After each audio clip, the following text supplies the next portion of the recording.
வெட்டவெளி தெய்வம் இல்லை என்பதானால் வேறெந்த பொருள் வலிது பிரபஞ்சத்தில்? வெட்டவெளி தெய்வம் இல்லை என்பதானால் வேறெந்த பொருள் வலிது பிரபஞ்சத்தில்? தொடப்பட்ட இரு பொருள்களூடே தொட்டதாய் உணரும் அரூபம் யாது? பட்டப்பகலில் வானில் மீன்கள் தோன்றா, பட்டப்பகலில் வானில் மீன்கள் தோன்றா, பார்வை இல்லாதவர் கவை எந்நாளும் தோன்றா. எட்டவில்லை அறிவுக்கென்றால், இது எட்டவில்லை அறிவுக்கென்றால், உள்ள இயற்கை தத்துவம் எங்கே ஒளிந்து கொள்ளும்? வெட்டவெளியே தெய்வம் என்றிருப்போருக்கு பட்டயம் ஏது கடி? ஞான தங்கம் பட்டயம் ஏது கடி? வெட்டவெளி தெய்வம் இல்லை என்பதானால் வேறெந்த பொருள் வலிது பிரபஞ்சத்தில்? வெட்டவெளி தெய்வம் இல்லை என்பதானால் வேறெந்த பொருள் வலிது பிரபஞ்சத்தில்? வாழ்க வளமுடன். பாடல் புரிஞ்சுதுங்களா? நம்ம நிலைமை அவர் எடுத்து சொன்னார். இப்போ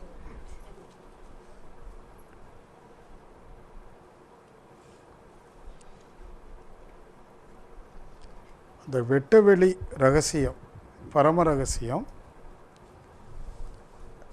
அது நமக்குள்ளேயே இருக்குது. அந்த ரகசியம், இந்த ரகசியத்தை அறிவதற்குத்தான் இவ்வளவு முயற்சி. நமக்குள் இருக்கிற அந்த ரகசியத்தை ஒரு முறை அனுபவித்து அறிந்துவிட்டோம்னு சொன்னால் அப்புறம் ஒன்றும் இல்லை, ஒன்றுமில்லை என்ற இடத்திற்கு வந்துவிட முடியும். இப்போ ஏதோ இருக்கிறதுங்கிற எதிர்பார்ப்பு, ஒரு தாகம், ஒரு தாக்கம். ஆனால் உண்மையில் அந்த ஒன்றுமில்லை என்ற இடத்திற்கு மனம் வருகிற போது எல்லாம் நம்மிடமே இருக்கிறது என்று அறிய முடியும். அது கொஞ்சம், அதுக்கு சில முயற்சிகள் வேணும். உங்களுடைய பழக்க வழக்கங்கள், உங்களுடைய பேச்சு, செயல், அதெல்லாம் கொஞ்சம் மாற்றம் வரணும். எவ்வளவு ஆத்திரப்படுகிறோம் ஒரு சின்ன விஷயத்திற்காக, எவ்வளவு ஆத்திரம், எவ்வளவு எரிச்சல். அப்போது அந்த பழுக்க சூடாக இருக்கிற இரும்பு துண்டில் தண்ணியை தொளிச்சா அது எப்படி பிரதிபலிக்குதோ அது மாதிரி நம்ம மனசு பிரதிபலிச்சுக்கிட்டே இருக்குது. அதில் இருந்தெல்லாம் கொஞ்சம் சிந்தனை செய்து நீங்கள் விடுபட முயற்சி செய்யணும். எதையும் பெருசுப்படுத்தாமல், குழப்பம் அடையாமல், சோர்வடையாமல், சங்கடப்படாமல், கவலைப்படாமல், அச்சப்படாமல், சும்மா லீவ் இட். அந்த இடத்துக்கு வந்துட்டிங்கன்னா, அதான் ஒரு வெட்ட வெளிதனை தெய்வம் என்றிருப்போருக்கு பட்டயம் ஏதுக்கடி குதம்பாய். பட்டயம் சொன்னால் அடையாளங்கள். நமக்கு நிறைய அடையாளங்கள் தேவைப்படுது. படிப்பு ஒரு அடையாளம், செல்வந்தன் என்று சொல்லுகிற அடையாளம், புகழ் அடையாளம், பேராசிரியர் என்று சொல்லக்கூடிய ஒரு அடைமொழி அடையாளம். இப்படி நிறைய அடையாளங்கள் நமக்கு தேவைப்படுது. ஏன்னா அப்போதான் நம்ம கண்டுகொள்ள முடியுது. நான் இருக்கிறேங்கிறதுக்கு சான்றே என்னுடைய அடையாளங்கள். நான் என்னுடைய அடையாளங்களை எல்லாம் இழக்கிற போது அங்கே நான் இருக்கிறது தெரியலை. நான் அங்கே வெட்ட வெளியாக மாறுகிறேன். அப்போ என்று நான் என்னுடைய வெட்ட வெளி தன்மையை உணர்கிறேனோ அதுக்கு பிறகு எனக்கு யாதொரு அடையாளங்களும் தேவையில்லை. பட்டயம் என்றால் அடையாளம், சான்று. சான்றிதழ், அது வெறும் அட்டை. பிரம்மஞானி என்ற அட்டையை நீங்கள் தொங்க போட்டிருக்கீங்க.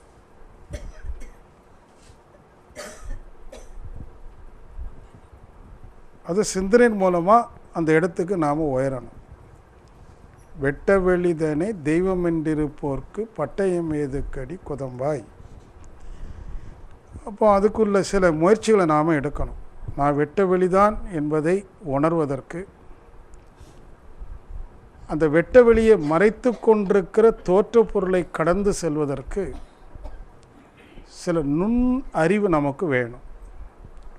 நல்லா கவனிக்கணும். நுண் அறிவு, பரு அறிவு, நுண்ணறிவு.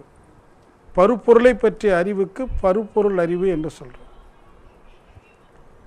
அது நாலேஜ் என்று சொல்கிறோம். Collective knowledge.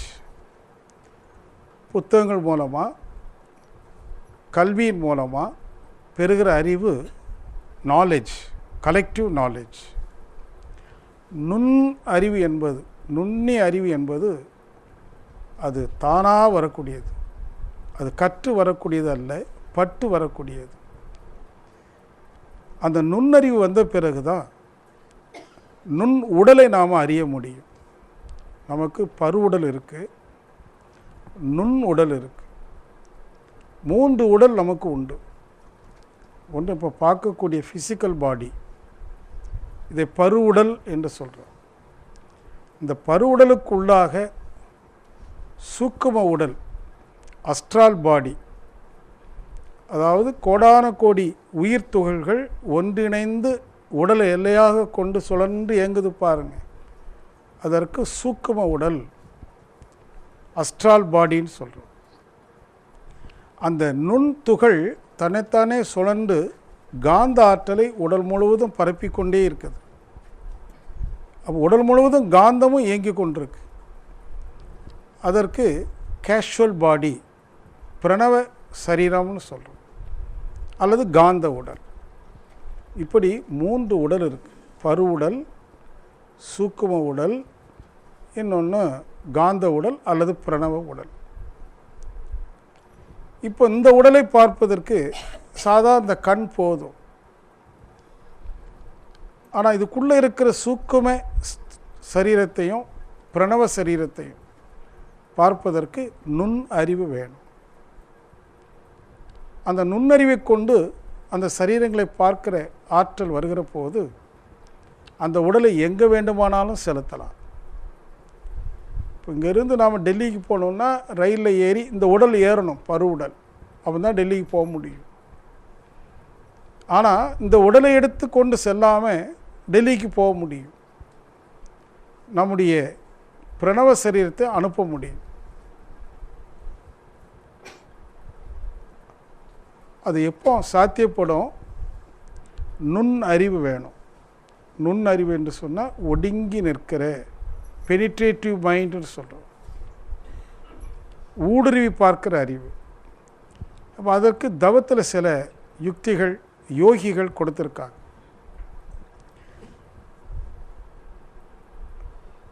உங்களுக்கு தெரியும், நம்முடைய உடலினுடைய முதுகுத்தண்டு உச்சியிலிருந்து மூலாதாரம் வரைக்கும் அந்த தண்டு இருக்குது. அதில் எலும்புகள்லாம் அந்த போன்ஸ் ஒன்றுக்கு மேலே ஒன்று இப்படி அடுக்கி வச்சுருக்கும். 8 இந்த 8 மாதிரி வடிவத்தில் ஒரு எலும்புக்கு மேலே இன்னொரு எலும்பு அடுக்கப்பட்டிருக்கும். இப்போ நான் வைக்கிறேன் பாருங்கள். இந்த இடத்துல ஒரு ஓட்டை இருக்குது, இங்கே ஒன்று இருக்குது, மத்தியில் ஒன்று இருக்குது. கை வச்சு பார்த்தீங்கன்னா உங்களுக்கே தெரியும். இப்படி இங்கே ஒரு நாடி ஓடுது, இதில் ஒரு நாடி ஓடுது, மத்தியில் ஒரு நாடி ஓடுது. இதை இடகலை என்றும் இதை பின்கலை என்றும் நடுவில் ஓடுறது சுழுமனை என்றும் சொல்கிறோம்.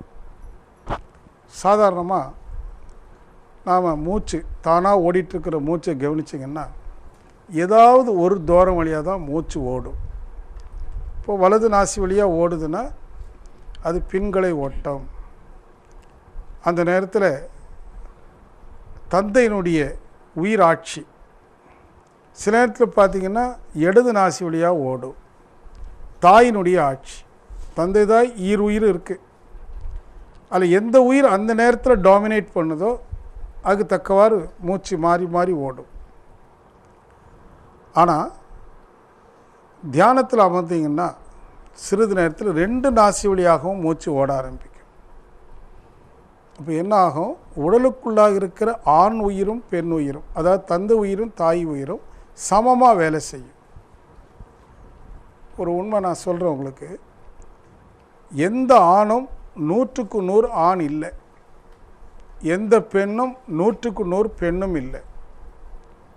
ஒரு பெண் என்று எடுத்துக்கொண்டால் 65 அல்லது 70% பெண் தன்மையும் 30 அல்லது 35% ஆண் தன்மையும் இருக்கும்.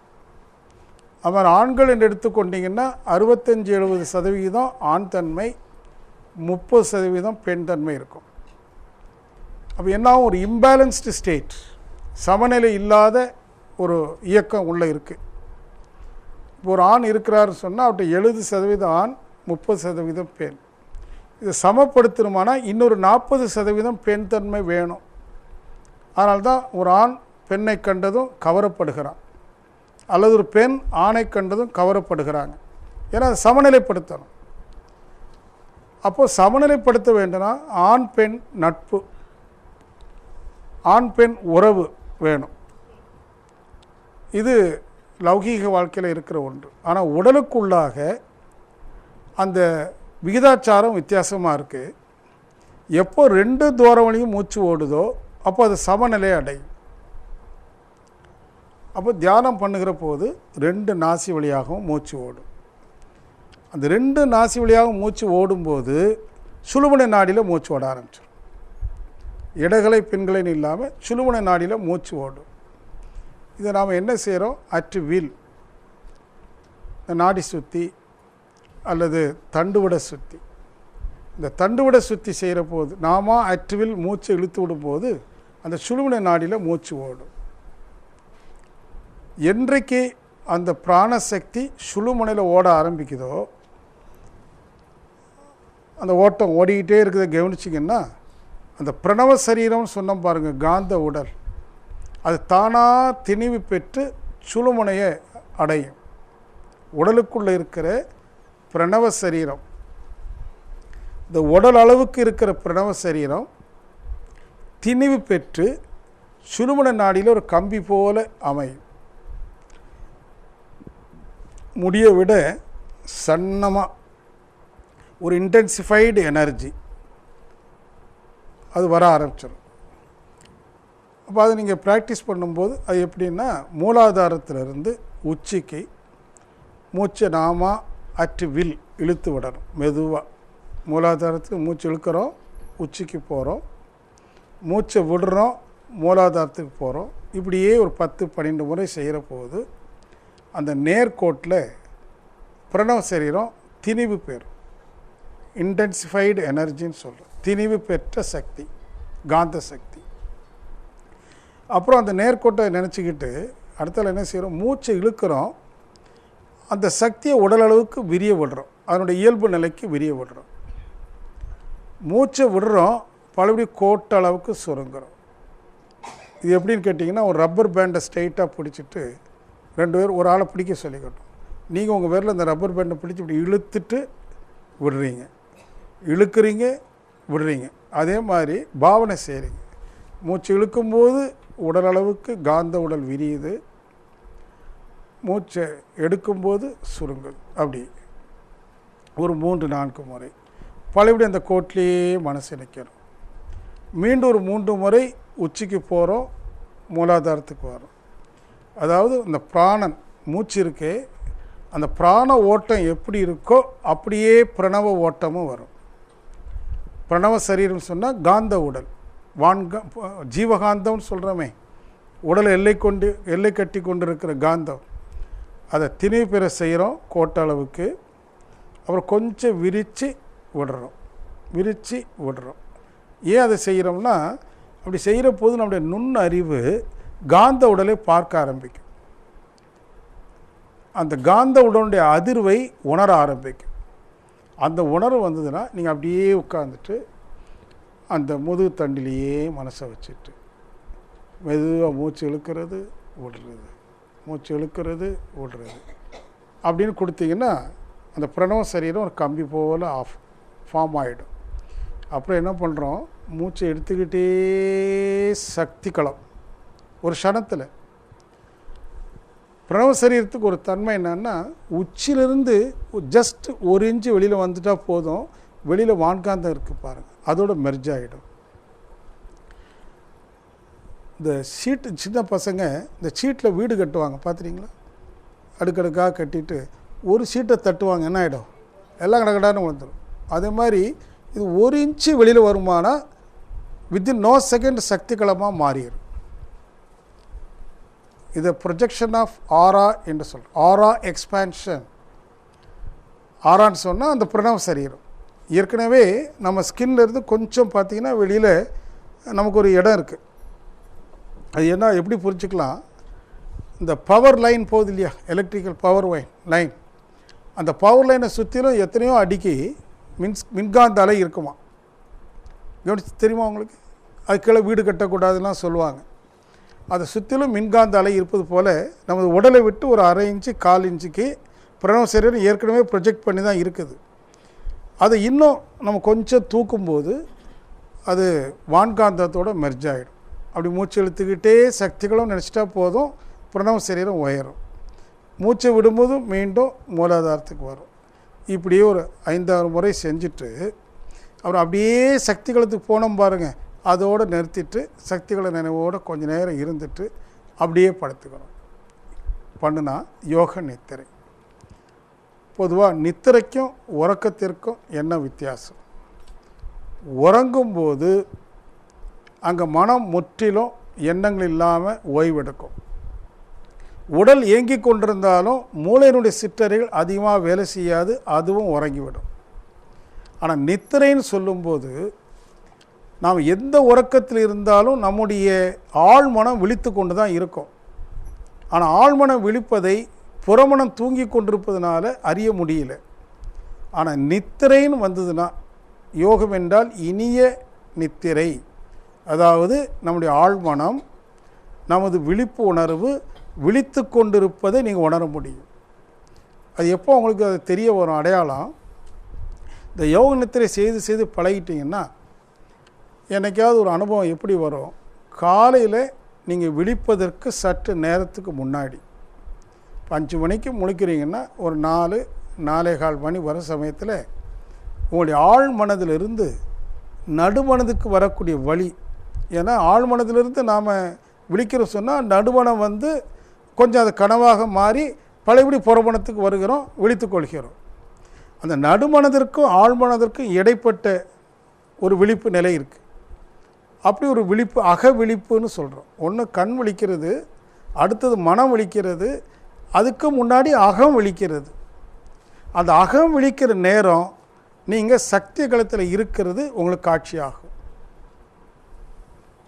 உங்களுக்கு அகக்காட்சியாக நீங்கள் எத்தனையோ மைலுக்கு மேலே 10 மைல் 100 மைலுக்கு மேலே இருந்தீங்கன்னா இந்த பிரபஞ்சம் எப்படி காட்சியாகும்? கோள வடிவில் காட்சியாகும். இப்போ பாவனை செய்கிறோம் சக்திகளை தவத்தில், அங்கு அப்படி நேரடியாக இந்த கண்ணை கொண்டு திறந்து பார்ப்பது போல காட்சியாகும். அப்போ நீங்கள் என்ன புரிஞ்சுக்கிடணும், உங்களுடைய பிரணவ சரீரம் உங்கள் உடலை விட்டு பல மைல் உயரத்தில் மிதந்து கொண்டு இருக்கிறது அப்படின்னு நீங்கள் அதை புரிஞ்சுக்கிடலாம். அப்படி 1 முறைக்கு 2 முறை காட்சி ஆயிடுச்சுன்னா நீங்கள் நைட்டில் படுக்கும்போது யோக நித்திரை பண்ணாட்டாலும் பரவாயில்ல, உட்காந்துட்டு ஒரு 2 நிமிடம் சக்திகளத்தை நினச்சிக்கிட்டு அப்படியே படுத்திங்கன்னா அந்த சக்திகள உணர்வு எப்போதும் இருக்கும். அதில் நிறைய உள்ளுணர்வு தூக்கத்திலே கிடைக்க ஆரம்பிக்கும். உறக்கங்கிறது சாதா உறக்கத்திற்கும் யோக நித்திரைக்கும் அதான் வித்தியாசம். ஆனால் இதெல்லாம் நல்ல சிறப்பாக வரணும்னு சொன்னால் உடலில் ஜீவகாந்தத்தினுடைய திணிவு அதிகம் இருக்கணும். அது ரொம்ப முக்கியம். ஜீவகாந்த பெருக்க பயிற்சி பண்ணுறோமா இல்லையா, கண்ணாடி பயிற்சிலாம், அதெல்லாம் நல்லா பண்ணணும். அதிகமாக உயிர் சக்தியை செலவு செய்யாமல் பாதுகாக்கணும். ரெண்டாவது நான் சொன்ன அந்த சும்மா இருக்கிற தவம் இருக்குது பாருங்கள், அதில் நிறைய சக்தியை உள்ளுக்கு ஈர்த்து கொள்ளணும். உடலுக்குள்ளே எந்த அளவுக்கு சக்தி திணிவாக இருக்குதோ அந்த அளவுக்கு இந்த பிரணவ சரீரத்தை நாம் அப்படியே பாஸ் பண்ண முடியும். இப்போ கூட ஒரு 1 மணி நேரத்துக்கு முன்னாடி ராஜேந்திரன் நண்பர், அவர்கிட்ட அதை பேசிட்டு உணர சொன்னேன். அவங்க அந்த நிலையில் உட்கார்ந்தாங்க. அதுக்கு ஒரு சின்ன யுக்தி கையாண்டோம். அந்த யுக்தியை கையாண்ட பிறகு அதை நான் உணர முடிஞ்சதுன்னு சொன்னார். அது இன்றைக்கி நாம் கூட அந்த யுக்தியை கொஞ்சம் கையாளலாம். ஆனால் நீங்கள் செய்ய வேண்டியதெல்லாம் அதிக எண்ணங்களுக்கு இடம் கொடுக்காம முழுக்க முழுக்க சுய உணர்வோடு, சுய உணர்வுனா உங்களுக்கு புரியும், தன்னிலை மாறாத தன்னை உணர்ந்து கொண்டிருக்கிற அந்த நிலையிலேயே இருந்தீங்கன்னா, இப்போ நம்ம சில விஷயங்களை பார்க்க போகிறோம். அதை நீங்கள் நல்லா புரிஞ்சுக்கிட்டு அதுக்கு பிறகு இந்த யோக நித்திரை நாம் செய்யலாம். யோக நித்திரைக்கு முன்னாடி ஒரு சின்ன ஃபோல்ஸ். முதல்ல கண்ணை திறந்து என்னுடைய இருப்பை கவனிங்க.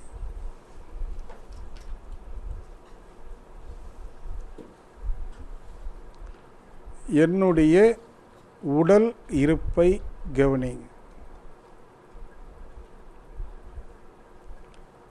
அப்படியே கண்ணை மூடுங்க.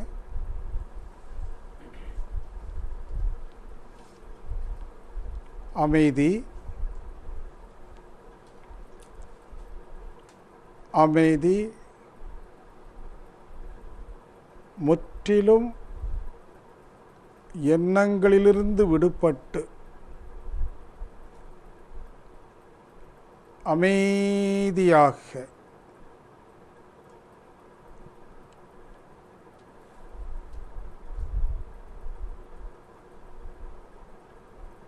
இப்போ உங்கள் உடலை கவனிங்க. பார்க்காதீங்க, கவனிங்க. உடலின் இருப்பை உணர்ந்து கொள்கிறோம். உடலின் இருப்பை உணர்ந்து கொள்கிறோம். அருள் பேராற்றல் உடலிலும் உயிரிலும் அலை அலையாக பாய்ந்து நிரம்புவதை உணர்கிறோம். அருள் பேராற்றல் உடலிலும் உயிரிலும் அலை அலையாக பாய்ந்து நிரம்புவதை உணர்கிறோம். அருள் பேராற்றல் உடலிலும் உயிரிலும் அலை அலையாக பாய்ந்து நிரம்புவதை உணர்கிறோம். உச்சியில் மனம் வரட்டும். துரியம், உச்சி, உங்களுடைய உச்சியிலே அழுத்தம், உச்சியிலே அழுத்தம்,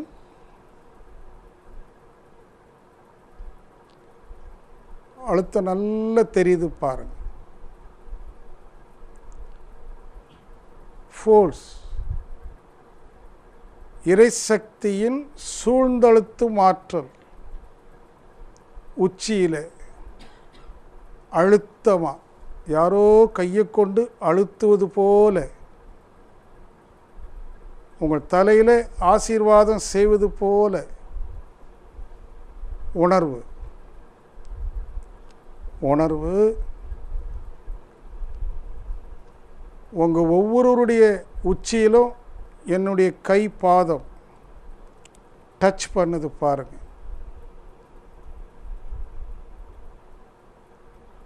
என்னுடைய கை பாதம் உங்கள் உச்சியில் டச், அழுத்தம், அழுத்தம் உடல் முழுவதும் பரவட்டும்.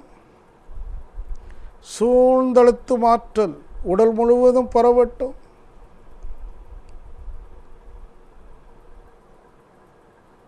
பரவட்டும்.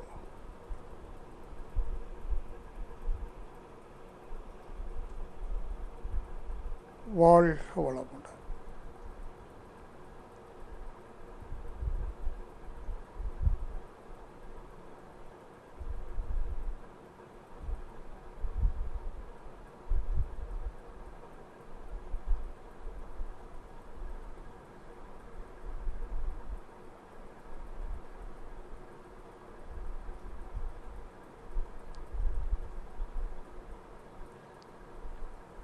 சாந்தி சாந்தி சாந்தி.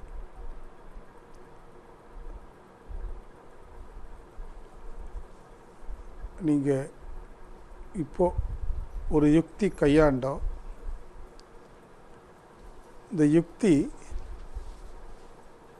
உங்களுக்கு ஏதாவது ஒரு உணர்வை ஏற்படுத்தியிருக்குமானால் நீங்கள் யோக நித்திரை சரியாக செல்வதற்கு இன்றைக்கு தகுதி உடையவர்கள்.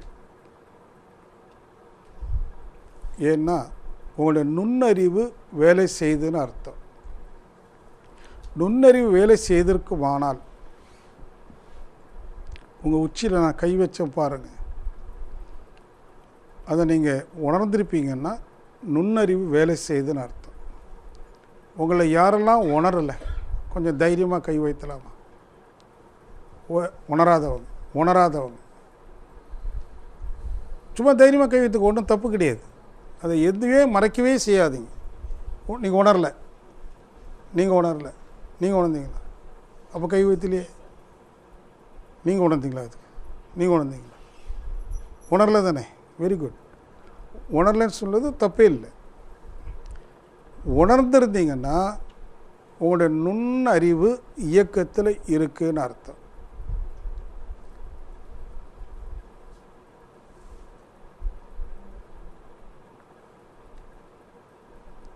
இப்போ கண்ணை மெதுவாக மூடுங்க.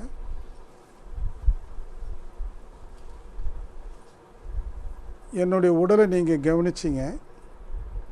அந்த உடலை நினைவு கூறுங்க.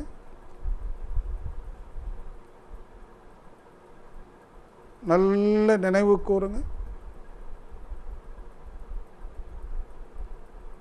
நல்ல நினைவு கூறுங்க. உங்கள் உடலுக்குள்ளாக ஒரு அதிர்வு ஏற்படுது பாருங்க. இப்போ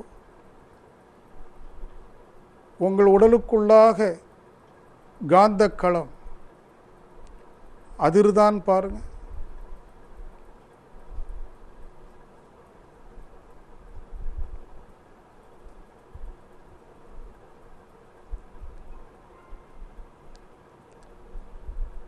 அக உடல் அதிர்வடைகிறது. ஒரு சக்தி உங்கள் உடலை லேசாக அசைப்பது போல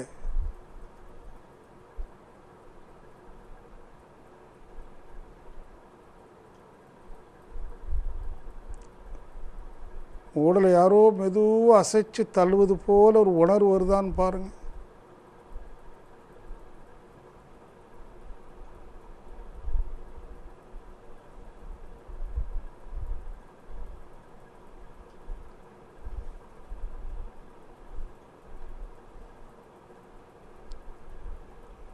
நுண்ணுடல் அதிர்வடைகிறது.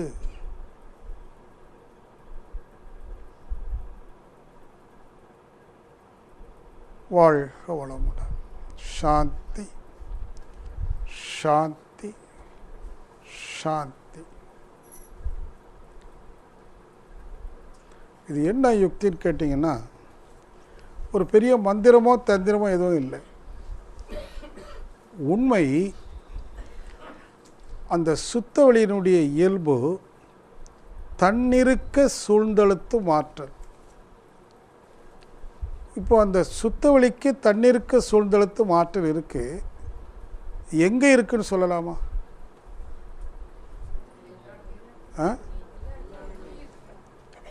பிரபஞ்சத்திற்கு அப்பால் இருக்குதா, இங்கேயும் இருக்குதா? ஏன்னா இங்கேயும் சுத்தவெளி இருக்குது. அப்போ நீங்கள் மனசில் அந்த இறைவெளியின் சூழ்ந்தழுத்தும் ஆற்றல் அந்த பிரபஞ்சத்தையே சூழ்ந்து அழுத்துது. அந்த சூழ்ந்து அழுத்தும் ஆற்றல் பிரபஞ்சத்துக்குள்ளாக என்ன செய்யும்? ஊடுருவும். அப்போ பிரபஞ்சத்துக்குள்ளாக இருக்கிற ஒவ்வொரு கோளையும் என்ன செய்யும்? சூழ்ந்தழுத்தும் இல்லையா? பூமியை என்ன செய்யும்? சூழ்ந்தழுத்தும். பூமியில் இருக்கிற ஒவ்வொரு பொருளையும் சூழ்ந்தழுத்தும். நமது உடலையும் சூழ்ந்தழுத்தும். அப்போ நமது உடலையும் அந்த சுத்தவெளி சூழ்ந்தழுத்துவதாக பாவனை செய்தீங்கன்னா ஒரு அழுத்தம் சூழ்ந்தழுத்தம் வருமானால் அது என்ன செய்யும்? ஊடுருவும். உடலுக்குள்ளாக ஊடுருவி ஒவ்வொரு சிற்றறைகளையும் என்ன செய்யும்? அழுத்தம். எங்கே போய் அந்த அழுத்தம் நிற்கும்? எங்கே போய் நிற்கும்? கருமையத்தில் போய் நிற்கும். ஏன்னா கருமையம் வெற்றிடம். ஆகவே அந்த சூழ்ந்தழுத்தும் ஆற்றல் எல்லாவற்றையும் அழுத்தி அங்கே வரைக்கும் நிற்கும். இதை கொஞ்சம் கவனிக்க ஆரம்பிச்சிங்கன்னா உங்களுக்கு உடலுக்குள்ளாக இருக்கிற பிரணவ சரீரம், சூக்கும சரீரம் சூழ்ந்தழுத்தும் ஆற்றலினால் அழுத்தப்பட்டு அது இயக்கத்தில் இருக்கிறது உணர்வுக்கு வரும். உங்களை எத்தனை பேருக்கு அந்த காந்த உடல் அதிர்வதை உணர முடிஞ்சிருக்குமோ அவங்களுக்கு யோக நித்திரை சீக்கிரம் கிடைக்கும். மற்றவங்க கொஞ்சம் முயற்சி பண்ணணும். இப்போ அந்த யோக நித்திரை நாம் முயற்சி பண்ணலாம்.